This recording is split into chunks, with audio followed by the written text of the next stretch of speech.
Telugu digital media network లో political కేటగిరీలో number 1 కేవలం 72 గంటల్లో 1,50,00,000 వ్యూస్ పైగా పాపులర్ టీవీ నెట్వర్క్. నమస్తే, welcome to Telugu popular TV. తెలంగాణలో శాసనసభ ఎన్నికల పర్వం ముగిసింది. ఆ తర్వాత 3 నెలల్లో వచ్చే పార్లమెంట్ ఎన్నికల కోసం ఆయా రాజకీయ పార్టీలు సమాయత్తమవుతున్నాయి. ఈ నేపథ్యంలో ఆయా పార్టీలు తమదైన శైలిలో సమీక్షా సమావేశాలు నిర్వహిస్తున్న పరిస్థితి మనం చూస్తున్నాం. అయితే తెలంగాణలో ప్రధానంగా భారతీయ జనతా పార్టీ అధిష్టానం మాత్రం ప్రత్యేక దృష్టిని సారించి ఖచ్చితంగా ఇక్కడ 10 నుంచి 12 స్థానాల్లో విజయం సాధించాలని చెప్పేసి కూడా భారతీయ జనతా పార్టీ అధిష్టానం భావిస్తున్నది. ఈ నేపథ్యంలోనే గత నెల రోజుల క్రితం పార్టీ సంబంధించిన అధినేత కేంద్ర హోంశాఖ మంత్రి అమిత్ షా వచ్చి ఇక్కడ రాష్ట్ర కార్యవర్గ సమావేశం నిర్వహించి ఒక దిశా నిర్దేశం కూడా చేసి వెళ్ళడం జరిగింది. ఖచ్చితంగా 10 నుంచి 12 స్థానాల్లో విజయకేతనం ఎగరవేయాలని చెప్పేసి కూడా సూచించినట్లుగా తెలుస్తున్నది. అయితే తెలంగాణ పైన బీజేపీ అధిష్టానం ప్రత్యేక ఫోకస్ పెట్టిన నేపథ్యంలో గత ఎన్నికలను సమీక్షించుకొని ముందుకు వెళ్లాలని కూడా సూచించినట్లుగా తెలుస్తుంది.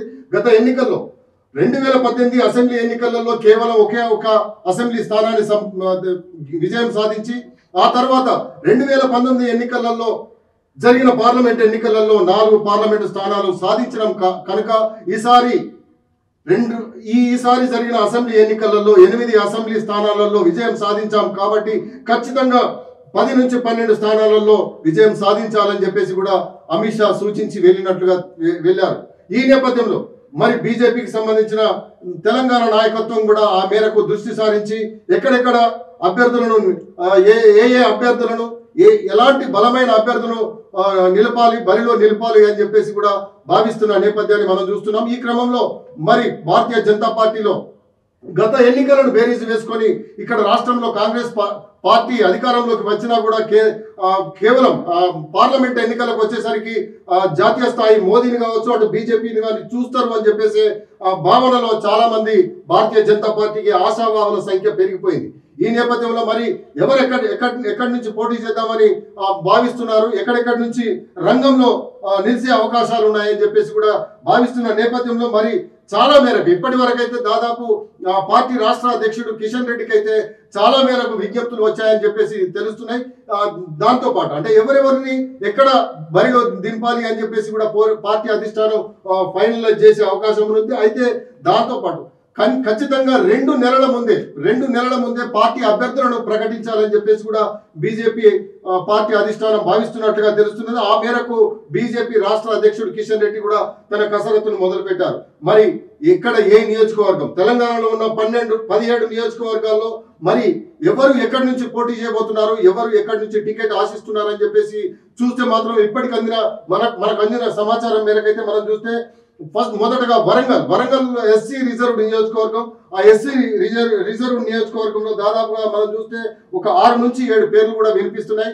అందులో ప్రధానంగా చూస్తే మాజీ డీజీపీ కృష్ణప్రసాద్, తర్వాత పార్టీ సీనియర్ నాయకుడు చిందా సాంబమూర్తి, తర్వాత డాక్టర్ విజయ రామారావు మొన్న స్టేషన్ గన్పూర్ ఎన్నికలలో బీజేపీ తరఫున అసెంబ్లీ అభ్యర్థిగా పోటీ చేసి ఓటమి పాలైన డాక్టర్ విజయ రామారావు, తర్వాత ఎంఆర్పిఎస్ అధ్యక్షుడు మందకృష్ణ మాదిగను పార్టీ లైన్లో తీసుకువచ్చి అక్కడి నుంచి పోటీ చేయించాలని చెప్పేసి కూడా పార్టీ భావిస్తున్నట్లుగా తెలుస్తున్నది.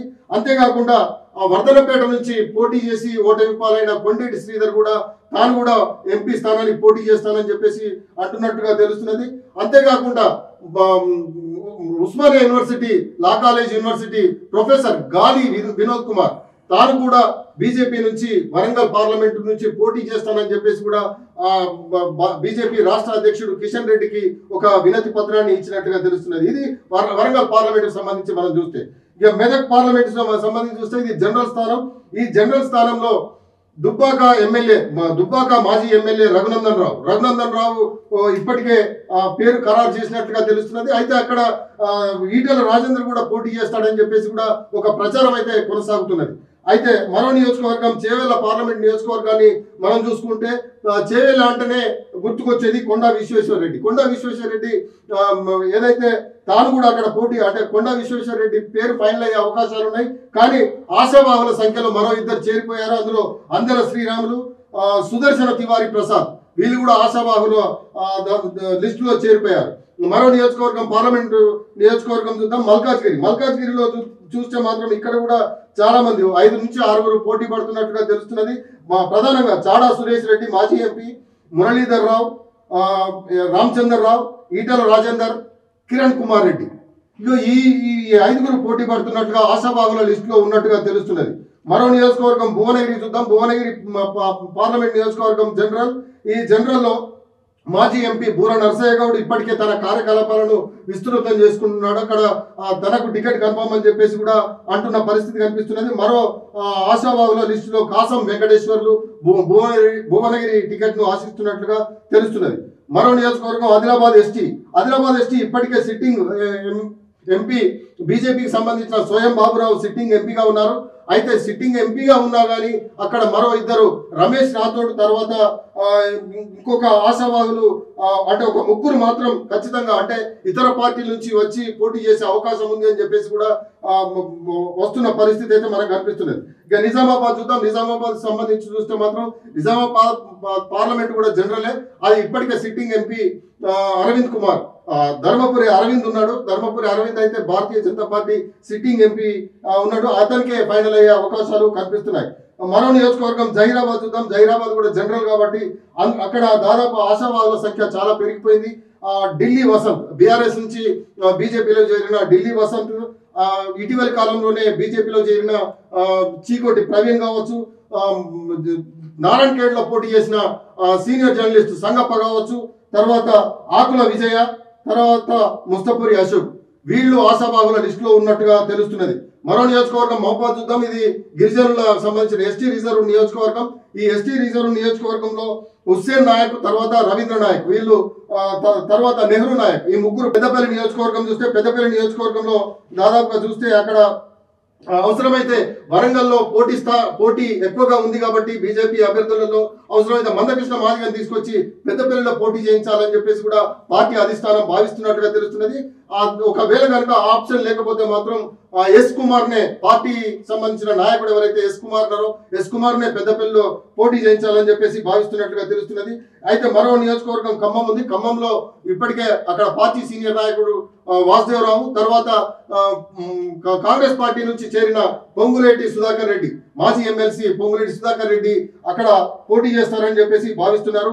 హైదరాబాద్ చూస్తే మనం హైదరాబాద్ అది ఎంఐఎం అడ్డా. ఆ ఎంఐఎం అడ్డాలో గతం నుంచే బీజేపీ నుంచి వసంతరావు పోటీ చేస్తున్నారు. ఈసారి కూడా వసంతరావు పోటీ చేస్తారని అందరూ భావిస్తున్నారు. వసంతరావు అయితే బలమైన వ్యక్తి అక్కడ. అయితే అతని కాకుండా ఒక నార్త్ ఇండియన్ ని తీసుకొచ్చి కూడా పోటీ చేయించాలని చెప్పేసి బీజేపీ భావిస్తున్నట్లుగా తెలుస్తున్నది. అయితే మరో నియోజకవర్గం చూద్దాం. సికింద్రాబాద్ ఇప్పటికే సిట్టింగ్ ఎంపీ పార్టీ రాష్ట్ర అధ్యక్షుడు కేంద్ర మంత్రి కిషన్ రెడ్డి సిట్టింగ్ ఎంపీగా ఉన్నాడు కాబట్టి అతనికే కన్ఫర్మ్ అయ్యే అవకాశాలు ఉన్నాయి. మహబూబ్నగర్ చూద్దాం. మహబూబ్నగర్ సంబంధించి చూస్తే అక్కడ మాజీ ఎంపీ జితేందర్ రెడ్డి, తర్వాత డికే అరుణ, తల్లోజుల ఆచారి, అయితే ఈ 3 మధ్య అక్కడ తిరుగుతున్నట్లుగా తెలుస్తున్నది. అయితే ఈ 3 ఆశావాహుల లిస్టులో ఉన్నట్టుగా తెలుస్తున్నది. ఎవరి ఫైనల్ అవుతుందో మనం వేచి చూద్దాం. నాగర్ కర్నూలు ఇది ఎస్సీ రిజర్వ్ నియోజకవర్గం. అక్కడ